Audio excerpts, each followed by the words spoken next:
recognize that the speed with which we moved in this case has caused great frustration, legitimate questions, and concern. We could have done a better job. What is the truth about Bo Bergdahl? What's the truth about his father and the wearing of a beard while speaking a foreign language? What can we glean? What should we take from the often breathless media coverage of this soldier, what he did or did not do, the current hearings into the issue, and what it all means about a president and actions taken that may or may not have been illegal? It's all sitting in there. Jon Friedman is one of our Newsmax masters, featured on our mothership website, writes for Time, Esquire, and others. He hits these questions square in the sometimes blackened eye with his article entitled The Perils of Reporting on Bergdahl. From New York City, let's welcome him to Midpoint. Jon, thanks so much for joining us today, my friend. Thank you. Pleasure to see you. Let's get right to it here, because that was it. The perils of reporting on Bergdahl. I have to tell you that the first thing, I had not even read into your article yet, and it came to mind, of course, you have to be a certain age, Wag the Dog, which came up. Absolutely. The movie itself. Explain to us what that is. Explain to us what that is, because there is a generation here who has no idea what we're talking about, the movie itself, but what it says currently about politics, military, media coverage, and what we're into right now.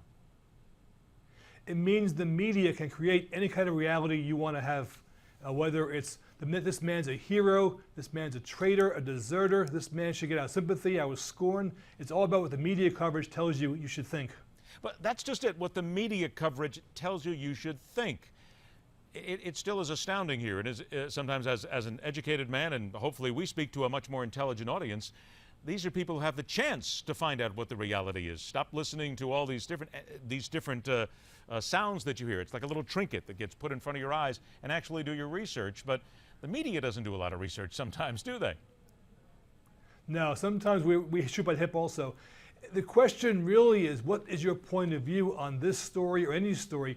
What do you think the readers will get excited about, or the viewers will get excited about? Is the man a hero? Is the man not a hero? Is the government appropriate, not appropriate? It's all a matter of the point of view you want to present to your news consumers, and in turn what they take from your announcements.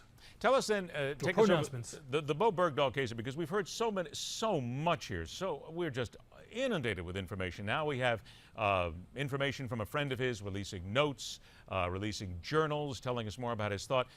Give us a feel, if you will, as you've watched this mutate here, if you will, from the first moment to what it has become today, and how the media has covered it, in your opinion.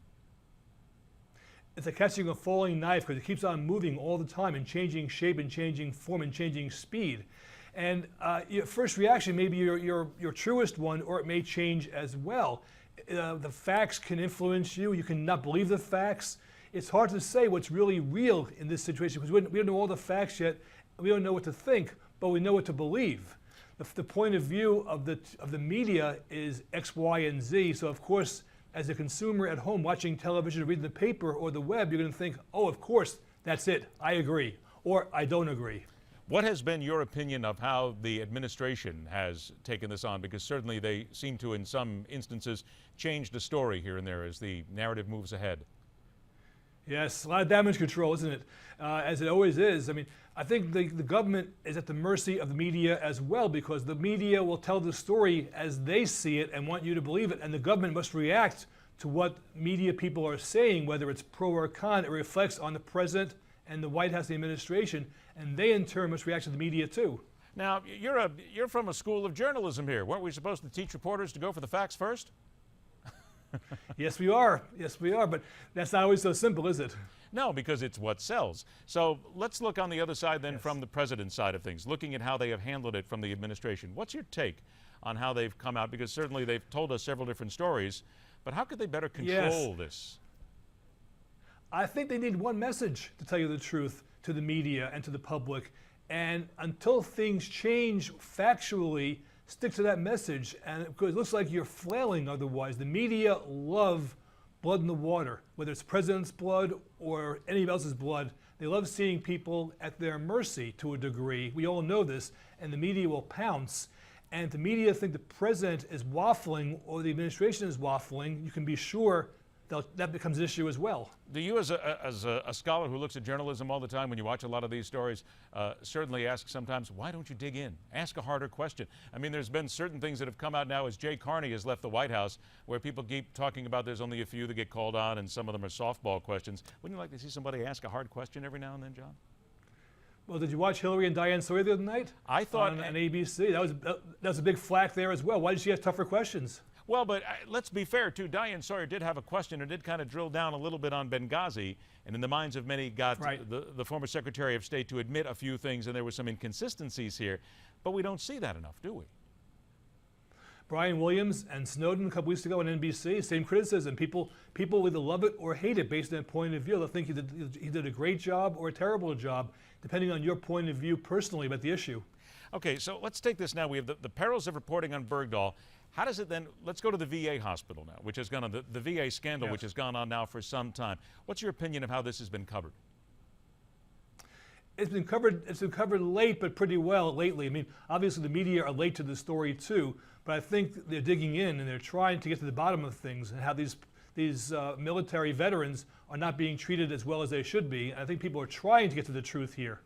Is it not fair to say, though, that even we sometimes in the media have to take ourselves aback a little bit and take ourselves to task that, I mean, certainly I'll tell you what, J.D. Hayworth, as he prepares for the show here in the morning from 9 to noon, John Bachman, they've got their heads constantly in the computers. We're doing it 24 hours a day. We're reading everything we can. We're finding everything we can. We're talking to the friends that we know. Steve Malzberg, I've known Steve for a long, long time. I mean, the man is just a bulldog when it comes to finding out stories and digging into stories and finding them and trying to get everything. Is it just not fair to say that when it comes to, we're not trying to throw stones at every glass house here, but it is true for some, that many times certain members of the media and certain places just don't know that much about the subject and don't try to know enough about the subject. That's true. It's all perception. It's all perception too. Perception becomes reality after a while. You think that Brian Williams did a great job with Snowden, or he didn't do a great job with Snowden. Diane Sawyer, Hillary, same thing. It comes down to your personal perception of the issue, and the journalist can only do what he or she can do: prepare for the interview or the story or the hit, and do your best and give all sides of the issue as much as possible you can, and try and be informative and not try to be emotional. Is it not fair to say, though, that a lot of times we are sitting in a very difficult seat because the White House certainly won't tell us anything, the president won't tell us anything, you certainly won't get Chuck Hagel to tell us anything. Maybe every now and then John Kerry lets one slip every now and then, or just kind of throws one out there that gets us here. Or Joe Biden. Or Joe Biden. That was going to be the next one. It's very good. But we don't have the people out there who will give us a lot. So aren't we sometimes left to a lot of guessing? Yes, with the mercy of our sources. And if the sources don't come through for us, of course, we're left hanging with some truth and some speculation. But again, you want to not inflame the issue and not make things more panicky for the viewers or the readers. You want to give them information, much as you know. We've had so many stories in the past couple of years, the Boston Marathon bombing, where people didn't know anything, yet stay on TV and print all the time telling us the missing plane a couple months ago, the same thing.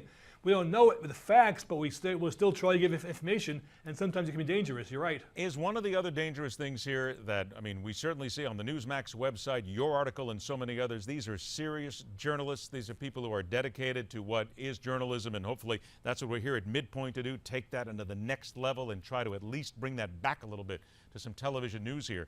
But too often we find much of the media, and I'll bet you find this a lot on your students too, that they rely so much on what happens on social media, and if it's said on Facebook, and if it's said on Twitter, and if it hits Tumblr, and if it's all of a sudden there, gotta be fact, and let's go ahead and report it. Isn't that the biggest problem we have? Yeah, it's like the post office, the old post office game. You tell your friend a message and it gets twisted around, and by the time it reaches the end, it's truth.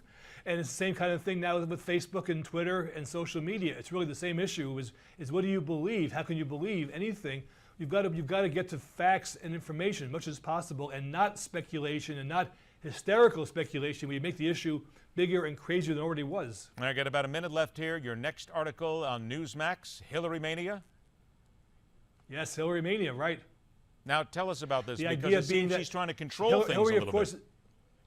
Well, she's out there trying to control her message. She's out there selling her new book and possibly running for the presidency in a couple of years. So she's starting early right now with the campaign, it seems, by getting her message out there and trying to control the message with Diane Sawyer and other people as well. Is it not fair to say, though, that It doesn't make a difference whether it's Hillary Clinton or whomever, John Boehner. If you have a book out, you're going to try and control the media from the first moment, won't you? Absolutely, sure thing. It usually works too. It works, but do we believe it? To a degree. Okay, that's going to be the question. I think we do believe it. We believe that's it. That's part of the problem. We do believe it. That's the problem. We have too many people who are believing it, and that's the thing I think that gets us in trouble every single day. Jon Friedman, a pleasure to talk to you again. We'll read about everything you have to say on Newsmax.com. We'll talk to you again right here, my friend. Be well. Thank you. Appreciate it. All right, there you go. It is now up to you. Stop believing everything you see on social media. Unless, of course, it's your social media comments. They come to us and we tell you about them, because here's what you do on social media. See, this is how you properly use social media. Tell us what you think here about the coverage and what you've seen. Tweet it to us, email it to us, send it to us on Facebook, and we will answer back. This is Newsmax. This is Midpoint, where every day we question everything.